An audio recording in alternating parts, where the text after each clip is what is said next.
na nikawa waona katika ulimwengu wa roho wakiwa wanalia, wanauliza ni nani Elisha abebe kijiti hiki? Wakati wa Kristo wakiwa wanaendelea na mambo mengine, wakiwa hawaelewi ni nini, wakiwa watambui majira ya kujiliwa kwao. Mababa wanalia wakiwa vitandani, hivi ninavyozungumza na wewe, hivi ninavyozungumza na wewe. Na Mungu ananiambia watu hawa hawatakiwi kuondoka kwa mara moja.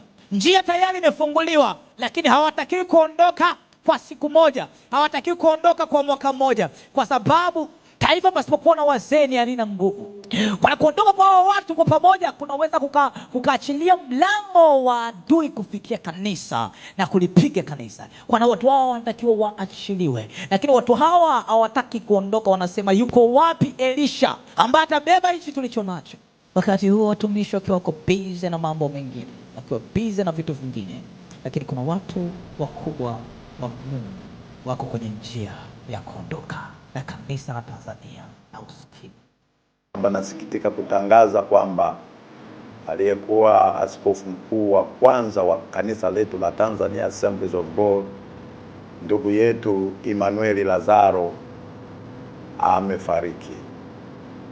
Ameenda kupumzika na Bwana, na kifo kimetokea siku ya jana tarehe 17, na tunatarajia kwamba mazishi yatafanyika tarehe 22 kule Moshi kwenye sehemu ya inaitwa Masama Modio, kwenye kanisa la zamani sana.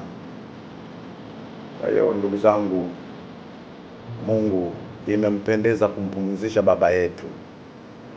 Ametumika kwa miaka mingi katika kanisa letu la Tanzania Assemblies of God, akiwa askofu wa kwanza Mwafrika akilipokea kanisa hili, na alikuwa mtu wa kwanza kwa kanda ya kaskazini kulipokea kanisa la Tanzania Assemblies of God.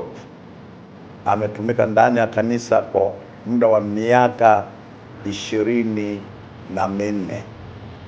Kwa hivyo nasema kwamba mapenzi ya Mungu yametimizwa.